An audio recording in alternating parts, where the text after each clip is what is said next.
Tales with Gigi presents The Frog Prince.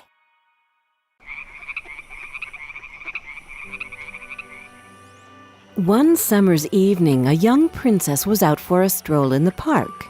She held in her hands her favorite plaything, a golden ball. She was tossing the ball up in the air as high as she could and waited for the ball to fall to the ground. She threw the ball so high that the princess didn't see where the ball had gone, but she just heard a heavy splash coming from the nearby lake. "Oh no, I can't believe I lost my ball," wept the princess in despair. "How am I going to tell my father that I lost the precious gift he gave me? I would give anything to be able to get it back." A frog overheard what had happened. "Princess, would you like me to help you get the ball out of the lake?" he asked kindly. Yes, that would be lovely," clapped the princess happily.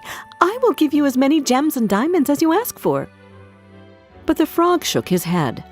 "I don't want your treasure. It's of no use to me. What I ask is that you love me and let me live with you and eat from your plate and sleep in your bed." "What a terrible idea," thought the princess. "I doubt that the nasty frog will ever be able to find my ball, and even if he did, he wouldn't be able to come to visit me. The castle is too far for him."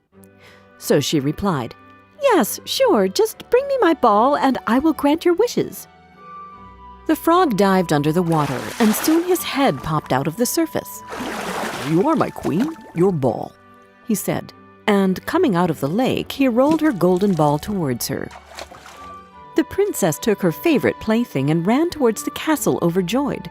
She forgot what she had promised the frog and left him calling after her, "Princess, take me with you as you promised." But she never turned back.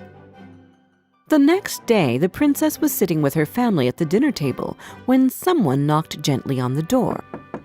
The princess ran to the door and was surprised to see that it was the frog, who had somehow succeeded to reach the palace on his own. The princess shut the door immediately and sat back at the table. "Who was it that upset you so much, my darling?" Her father asked. "Oh, father," said the princess, not knowing how to explain what happened at the lake. "Yesterday I was playing with the gold ball you gave me as a present when I dropped it in the lake. There was a frog there, and the frog offered to help me to get it out from the lake bottom. In return, I had to promise that he could live with me here." The king thought for a while, but then he said, "You are a princess, and princesses should never give empty promises. Stick to your words and let him in." The princess went to open the door, and the frog jumped to the dinner table, making nasty tapping and splashing sounds.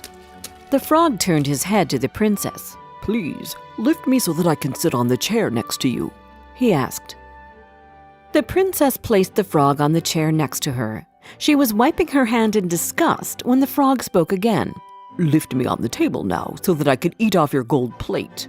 The princess took him in her hand unwillingly and put him next to her plate. After dinner, the frog spoke again. "I am so tired now," he said. "Take me to your bedroom and put me in your bed." So the princess took him to her chamber and left him on the pillow next to hers. The frog slept next to the princess as she had promised him, and in the morning he hopped downstairs and went out of the castle. "Phew!" sighed the princess when she woke up and saw that the frog was gone. "He won't bother me again now that I have granted him the wish." But she was wrong, because the frog came back in the evening. She was already in bed when she heard the same gentle knock at the door. She opened the door and the frog jumped in with a tapping sound. He asked the princess to sleep next to her again, and she put him on the pillow. The next morning, the princess woke up and saw that the frog was gone. She really hoped that it was the last night she had to sleep next to a frog. But the evening came and the frog came along with it for a third time. She let him in her room again, but she had started to think of a way to get rid of him. With plans running through her mind, she fell asleep. When she woke up in the morning, the frog was gone, and a handsome prince was looking at her with his beautiful brown eyes. She was pleasantly shocked, but she couldn't understand what had happened overnight. The prince told her the story of the curse that had been put on him. "I was a prince and I lived in a castle just like you. But then one day a spiteful fairy put a spell on me. I had to find a princess who would let me live with her, eat from her plate, and sleep in her bed so that I could break the spell. I am so happy that you were that princess who got me out of my misery," he said.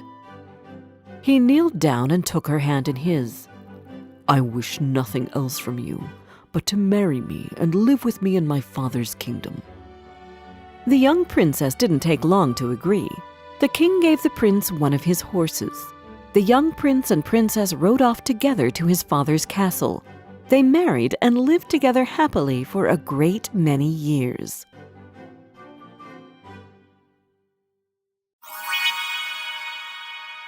Did you like this story?